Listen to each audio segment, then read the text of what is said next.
O Senhor esteja convosco, Ele está no meio de nós. Proclamação do Evangelho de Jesus Cristo segundo São Marcos. Glória a vós, Senhor. Hoje, terça-feira, dia 3 de fevereiro, nós vamos refletir juntos sobre um Evangelho que talvez tenha chegado exatamente para você. E antes de qualquer explicação, eu preciso dizer algo com muita verdade a você. Eu sei do cansaço que você carrega. Eu sei das noites em que você olha para o teto e pensa, quanto tempo mais eu vou aguentar assim? Eu sei dos dias em que você levanta, arruma o rosto, vai para o trabalho, sorri, conversa, mas por dentro está gritando. Eu sei das vezes em que você já tentou de tudo, já rezou de tudo, já prometeu de tudo e nada mudou. Das vezes em que você se sente invisível no meio da multidão, das vezes em que você pensa, será que Deus está vendo o que eu estou passando?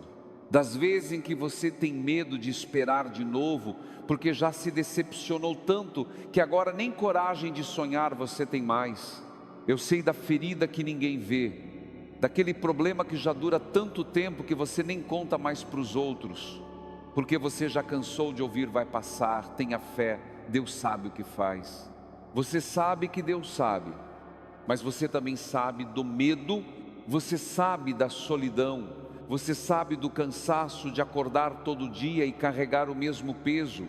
E se esse é o seu sentimento hoje, se você está nesse lugar de exaustão, de espera que não acaba, de dor que ninguém mais quer ouvir falar, eu preciso te dizer, este Evangelho não veio por acaso.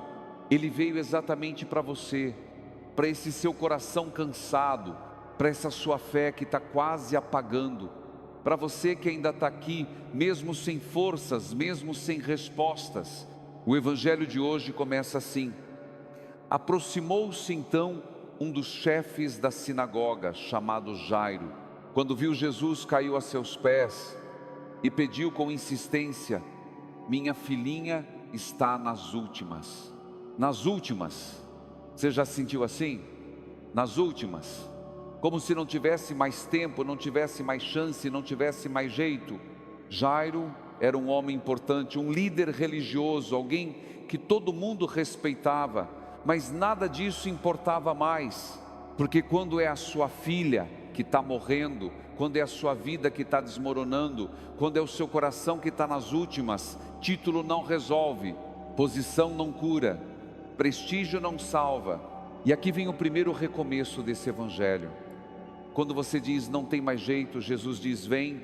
Quando você diz está nas últimas, Jesus diz ainda dá tempo. Quando você diz eu já tentei tudo, Jesus diz mas você ainda não tentou comigo de verdade. Jairo não mandou um servo, não mandou um recado. Ele mesmo foi, caiu aos pés de Jesus, um homem importante caindo aos pés de um carpinteiro. Porque quando você chega no limite, o orgulho acaba, a vaidade cai, e você faz o que tem que fazer, você pede socorro, e Jesus foi com ele. Repare bem, Jesus foi, não perguntou se Jairo merecia, não pediu explicação, não fez contabilidade da vida dele, apenas foi, porque é isso que Jesus faz. Ele vai, ele entra, ele caminha com você, mesmo quando você acha que não merece, mesmo quando você está nas últimas. Mas no caminho para a casa de Jairo, acontece algo que muda tudo. Uma mulher aparece, uma mulher que há 12 anos sofria de hemorragia.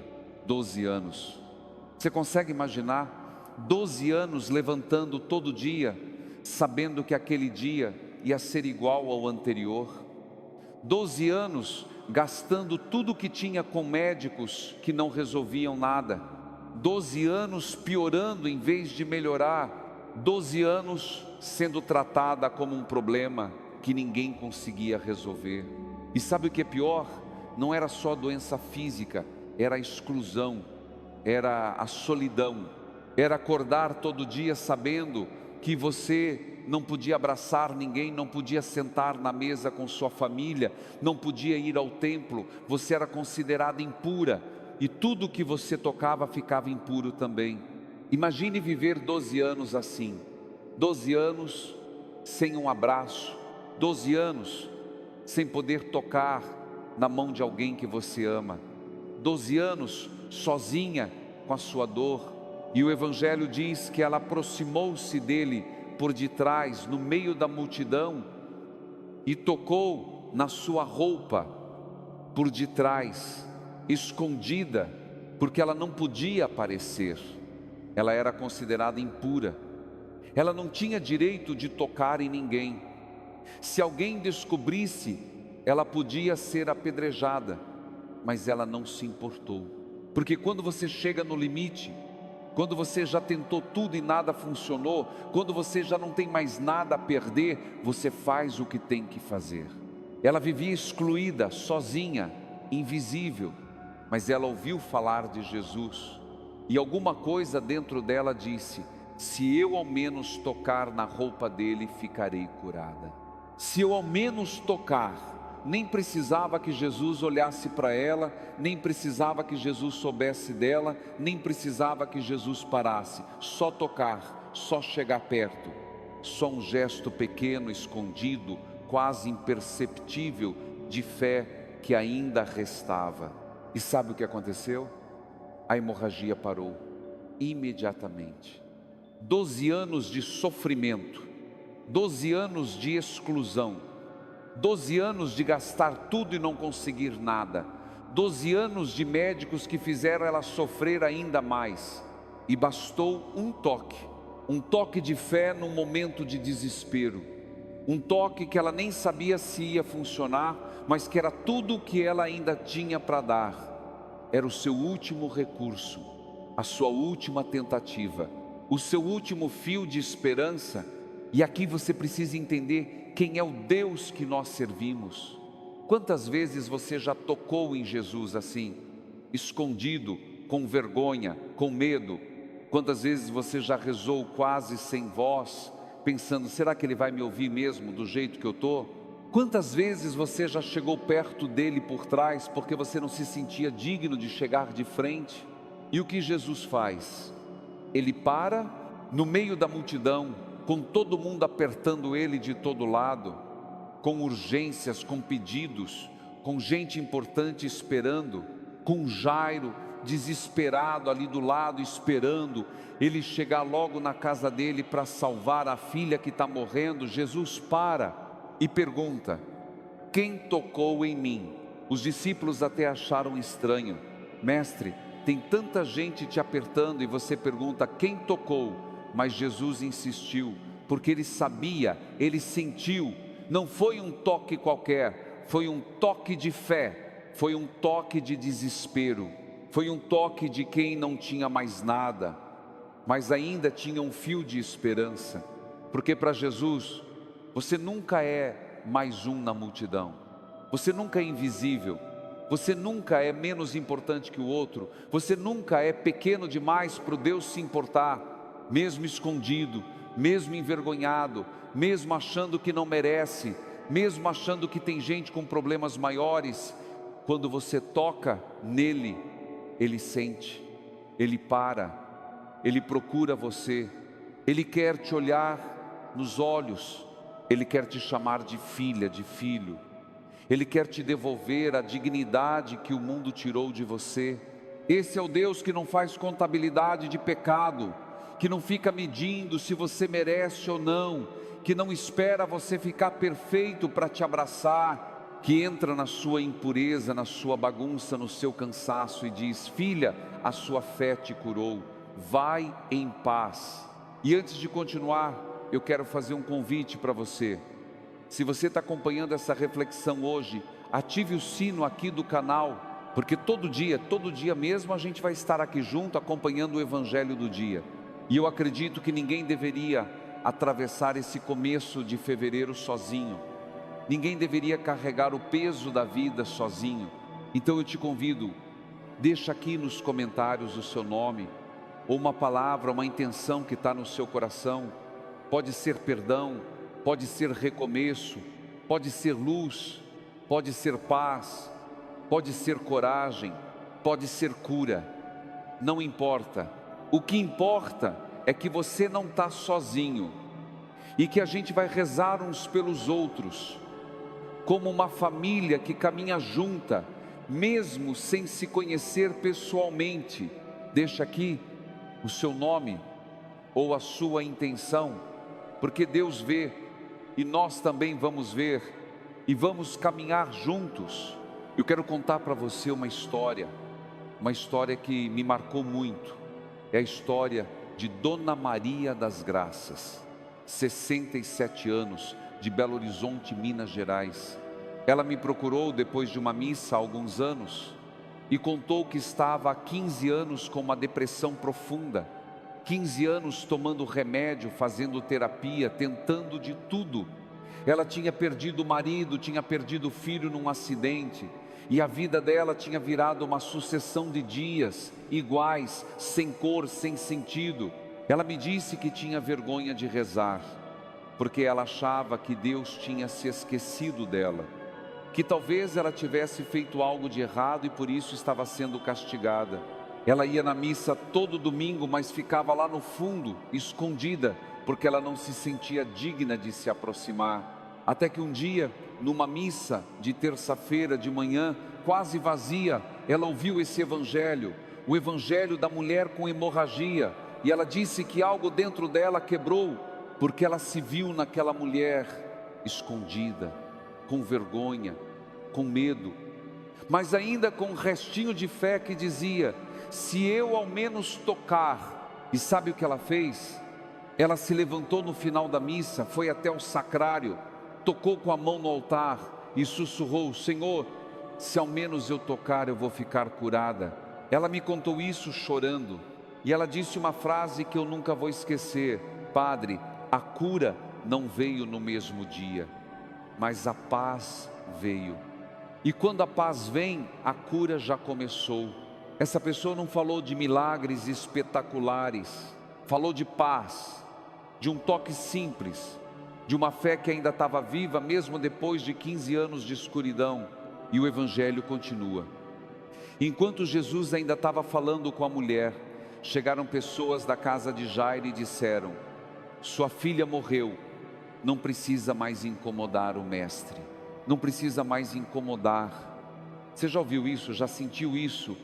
Como se o seu problema fosse grande demais, como se você já tivesse incomodado demais, como se agora não tivesse mais jeito mesmo, então melhor nem tentar. Mas repare bem o que Jesus diz para Jairo. Ele não diz: não se preocupe, vai dar tudo certo. Ele não diz: confia que eu resolvo. Ele diz algo muito mais profundo: não temas, crê somente, não temas, crê somente. Mesmo quando a notícia é a pior possível, mesmo quando todo mundo diz que acabou, mesmo quando parece que agora sim é o fim, não temas, crê somente. E Jesus entra na casa e encontra todo mundo chorando, todo mundo em desespero, e ele pergunta: por que essa agitação e por que chorais? A menina não morreu, ela está dormindo. E o povo zombou dele, porque eles sabiam que a menina tinha morrido. Eles viram, eles confirmaram, era um fato. Mas Jesus não discutiu, não tentou convencer, apenas mandou todo mundo sair, pegou a menina pela mão e disse: Talita cum, que significa menina, eu te digo, levanta-te. E a menina se levantou. Agora escuta isso com atenção. O começo não nasceu da menina, o começo nasceu de Jesus. A menina não fez força para ressuscitar, a menina não mereceu ressuscitar, a menina simplesmente recebeu a palavra, recebeu o toque, recebeu a vida que Jesus deu. Você entende o que isso significa? Significa que o recomeço da sua vida não depende da sua força, não depende de você ser forte o suficiente, não depende de você estar pronto, não depende de você merecer. O recomeço depende de você deixar Jesus entrar, só isso, deixar Ele tocar, deixar Ele falar, deixar Ele agir. E é isso que o Evangelho está dizendo para você hoje. Receber é um gesto simples, não exige que você seja forte, não exige que você seja perfeito, não exige que você entenda tudo. Receber é apenas abrir a mão, é dizer: entra, Senhor, entra na minha morte, entra no meu cansaço, entra no meu medo, entra no meu fim e me levanta, porque sozinho eu não consigo. Porque você não vai se levantar sozinho, você não vai se curar sozinho, você não vai recomeçar sozinho. E tudo bem, o recomeço não vem de você, vem de Deus. E Deus não se cansa de começar, Deus não se cansa de dizer: levanta-te. E sabe o que mais me impressiona nesse evangelho? Jesus curou 2 pessoas no mesmo dia, 2 pessoas completamente diferentes. Uma mulher pobre, excluída, que nem nome a gente sabe, e uma menina rica, filha de um homem importante que tinha tudo na vida. E Jesus não perguntou quem merecia mais, não fez conta de quem tinha rezado mais, de quem tinha sido mais fiel, de quem tinha feito mais sacrifício. Ele simplesmente deu graça, deu cura, deu vida, graça sobre graça. Talvez você não tenha percebido, mas nesse último ano, nessas últimas semanas desse começo de fevereiro, você já recebeu graça que nem notou. Não foi a graça barulhenta que você esperava, não foi o milagre espetacular, mas foi a graça que te sustentou, que te fez acordar mais um dia quando você jurava que não tinha mais forças, que te deu ar quando você achava que ia sufocar. A graça que te fez pensar: hoje eu vou tentar mais uma vez. A graça que te trouxe até aqui, ouvindo essa reflexão, ainda com um fio de esperança. A graça que não te deixou desistir completamente. Isso é graça sobre graça. E Deus não parou, Ele continua dando, continua entrando, continua tocando, continua dizendo: levanta-te. Não porque você merece, mas porque Ele não se cansa de te amar, porque esse é o jeito dEle, dar graça, dar amor, dar vida. Sempre neste momento eu te convido a fazer algo muito simples. Não precisa prometer que vai mudar tudo, não precisa prometer que vai rezar mais, que vai ser melhor, que vai ter mais fé. Não pense em fevereiro como um grande projeto espiritual. Pense em hoje, em agora, em este momento. E neste momento você pode fazer uma oração curta, pode ser em voz baixa, pode ser só no pensamento, pode ser com as palavras que você souber, mas fala assim: Senhor, entra na minha história, entra no meu cansaço, entra no meu medo, entra no meu fim, entra na minha dor que ninguém vê, entra na minha espera que já dura tanto tempo, e me levanta, porque sozinho eu não consigo, mas contigo eu sei que ainda tem jeito. Talita cum, levanta-me, Senhor. Isso já é oração, isso já é fé. Não precisa ser bonito, não precisa ser longo, não precisa ser perfeito, precisa só ser verdadeiro. E eu quero dizer para você que escreveu nos comentários, para você que deixou o seu nome, a sua intenção, Deus viu, Deus ouviu, e nós também vamos rezar por você. E para você que está aqui, mas não comentou, que está só ouvindo, escondido, com vergonha, com medo, você também foi visto, você também conta, você também importa. Não se cobre tanto. Você fez o que pôde com as forças que tinha, você chegou até aqui. Isso já é muito, isso já é resistência, isso já é vitória. E o evangelho de hoje veio te lembrar de uma coisa: quando Jesus diz não temas, crê somente, Ele não está pedindo para você fingir que está tudo bem. Ele está dizendo que Ele vai entrar exatamente no lugar onde você tem medo, no lugar onde você acha que não tem mais jeito, no lugar onde você já desistiu. Então deixa Ele entrar, mesmo que seja só um toque, mesmo que seja só um sussurro, mesmo que seja só um último fio de esperança, deixa. E agora, antes de terminar, eu te convido de novo, deixa aqui nos comentários o teu nome e uma intenção para o mês de fevereiro. Pode ser paz, pode ser saúde, pode ser trabalho, pode ser reconciliação, pode ser força, pode ser coragem, pode ser cura. O que você mais precisa agora? Escreve aqui, porque nós somos uma família que caminha junta, mesmo sem se conhecer pessoalmente, e nós vamos rezar uns pelos outros. Amanhã, quarta-feira, dia 4 de fevereiro, nós estaremos juntos novamente aqui para mais uma reflexão do Evangelho do dia, porque a caminhada não para, porque Deus não se cansa de começar, porque todo dia é um novo talita cum, todo dia é um novo levanta-te. Nós te esperamos amanhã. E mais do que isso, Deus te espera não com cobrança, não com julgamento, mas com um abraço, com um toque, com uma palavra. Levanta-te, minha filha, levanta-te, meu filho, ainda não acabou. Que Deus te abençoe, hoje e sempre. Amém.